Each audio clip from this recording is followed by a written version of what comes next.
Hi dear friends and subscribers, welcome to the Cricket Happening show today.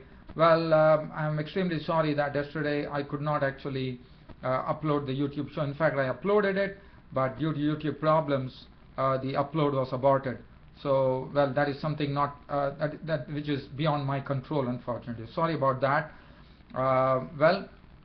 So moving forward today, in this part of the cricket show, we are looking at the fifth one-day international which is being currently played. It's a dead rubber. West Indies have already won the series and West Indies are struggling. In fact, they are 51 for 3 in the 14th over against New Zealand in the fifth and final one-day international. And then we will look at the Australian squad that has been selected for the 2020s and for the one-day internationals against Pakistan to be played in the United Arab Emirates. And then we'll also look at the Sri Lankan squad which has been selected when India toured Sri Lanka for 5 one-day internationals.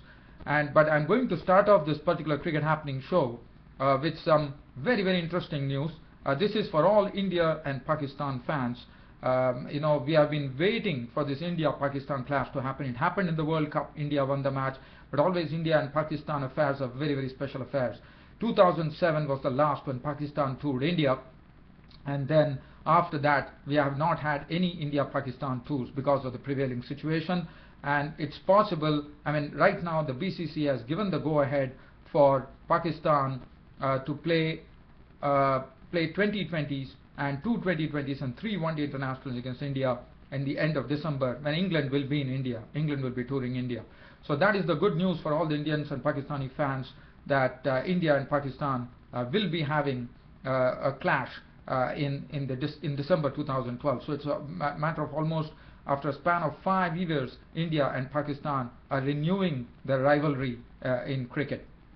Well, now the other thing, that's a very interesting news. So now we will have a look. I will also be taking you down to the match between West Indies and New Zealand. But before that, let me touch on all the cricket news here. In the meanwhile, I'll just give you the scores. As far as West Indies are concerned, currently they are 51 for 3 after winning the toss and electing to bat at the same ground here in the fifth one-day internationals. They lost a wicket very early today. Chris Gayle was the first victim, as Kyle Mills, who has always had the better of Gayle, I suppose, in this particular series. In fact, had him caught by Nicol. That was his first catch. He was out for 5. Gayle tried to slash one, and Nicol held the catch, and he was gone for 5 of 12 balls with 1-4. And Johnson Charles, he basically went and gave catching practice to Rob Nicol, as he just lobbed the catch gently to Nicol, who accepted it gleefully. He was gone with the bowling of Saudi for 15 of 20 balls with 1-4 and 1 beautiful 6 that he hit at the beginning of the innings. And then Wayne Smith, after hitting one very good boundary down the onside, was a victim of Tim Saudi, as Smith was LBW bowled Saudi for 9 of 14 balls. Currently, Marlon Samuels is not out on 14 of 19 balls with 1-4, and Wayne Bravo is keeping him company, not out on 3. I'll come to that later, but right now let's look at the Australian squad that has been selected for the T20s and one-day internationals.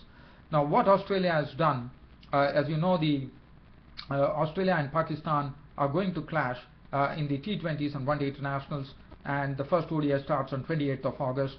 And well, what Australia has done is, if I'm not going to go into all the nitty-gritties, I'm just going to cover some important aspects of it.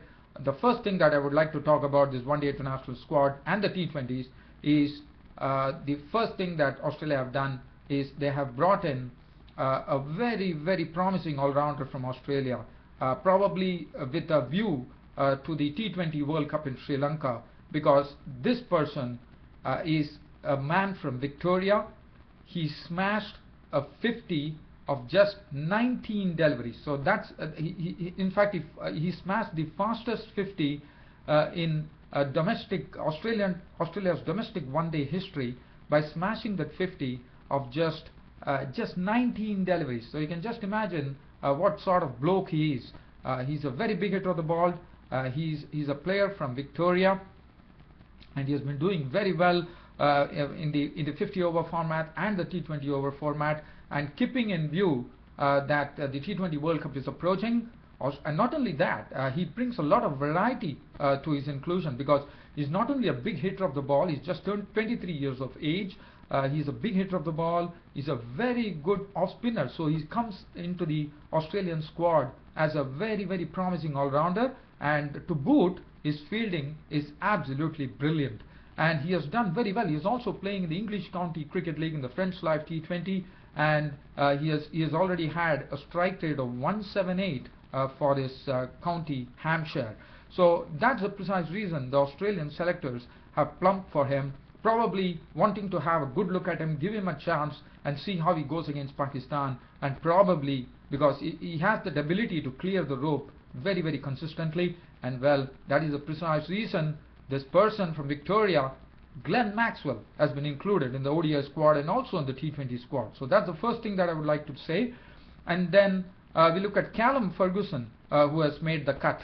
So Callum Ferguson comes back into the one-day international squad, but considering everything, but the way things were going, like Philip Hughes has been overlooked, because Philip Hughes has been scoring absolutely in a very, very prolific manner in the domestic tournaments here in England, and he's having a very good strike rate. Over 100 is his strike rate, and he's been doing extremely well.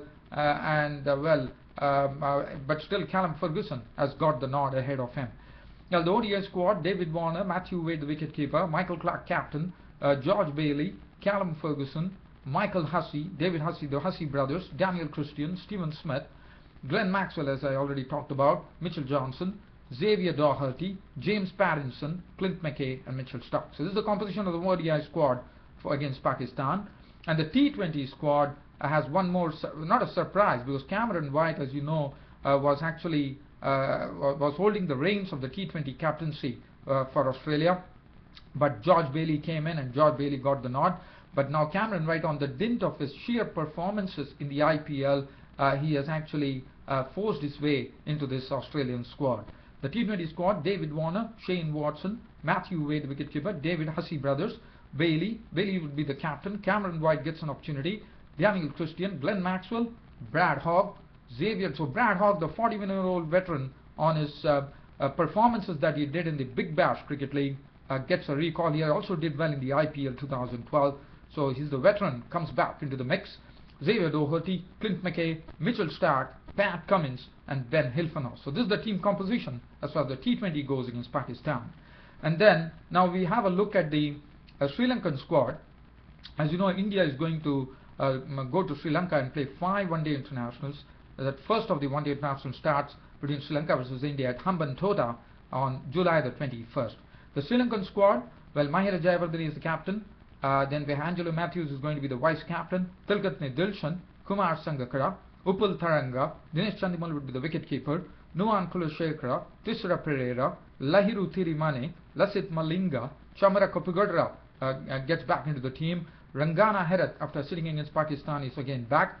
Sachitra Sena Naike, Darada Mofi, and Jeevan Mendes is an all-rounder. And Isru Udana is the person who is getting, one would remember Isru Udana, once upon a time in the World Cup in 2009 he played, and after that he was overlooked. But on the dint of his good performances here in the Sri Lankan Domestic Cricket League, he gets an opportunity and he will be making his debut in the one-day internationals. He has never played one-day internationals, so this would be his first chance. This was his left-arm bowler, and he's a good bowler. One has seen him play. He's just 24 years of age.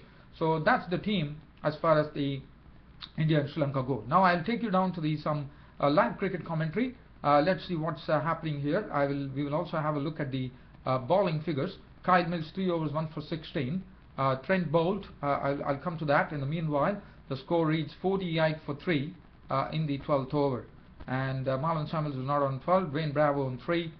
And Andrew Ellis and Tim Southee are the ones who are bowling. But I will get you the latest update right now against what really is happening. In fact, the score has moved on to 69 for 3, West Indies, in 16 overs. So there's a sort of a cushion being put by Marlon Samuels and Dwayne Bravo, just playing the bowling on their merit. And Marlon Samuels has moved on to 24 with 2 fours and 1 6. Dwayne Bravo is not out on 10 with 23 balls. Right now, Flynn has made it back to the team. In fact, today Flynn and Mills are playing, and Flynn actually bowled to Samuels, and Samuels actually hit a beautiful ball, beautiful stroke through the it went past the bowler into the fence. So 70 for 3 currently in 16 overs. West Indies really struggling, I would say, but really getting a sort of cushion now with Marlon Samuels and Dwayne Bravo trying to resurrect the situation for West Indies. As I said, it's a dead rubber, nothing much to really take for. And as drinks come onto the field, 16 overs have gone by, 74-3 West Indies, and the run rate at which they are going at 4.37, which is okay. And we will have a look at the bowling figures, how the bowling has gone for New Zealand after looking at the scorecard. I already spoke about the players who are out. And as far as the bowling figures go, Kyle Mills 3 overs 1 for 16, gave the breakthrough. Trent bowled 5 overs none for 24. Tim Southee 3 overs 1 made and 5 for 5 runs and 2 wickets, absolutely on the money. Andrew Wallis 2 overs bowled 4 runs, he didn't give away much. Rob Nicol bowled 2 overs for 13, and Daniel Flynn bowled 1 over for 6 runs. Well, dear fans, friends and subscribers, on this note, I will have to end my Cricket Happening show for today. Hope you all enjoyed it, and look forward to our next cricket show tomorrow. Until then, I wouldn't be able to go through the whole hog, as you know, because unless and until cricket becomes a profession for me where I have to do only cricket, I can cover any match any time. But well, it's not my profession, it doesn't pay me, I do it for passion. So well, on this update with drinks coming out of the field here, St. Basilarian Kitts, West Indies 74-3 in the 5th One Day International after 16 overs against New Zealand. I leave you all right now and telling you that I will be meeting you tomorrow. Until then, it's goodbye. Thank you.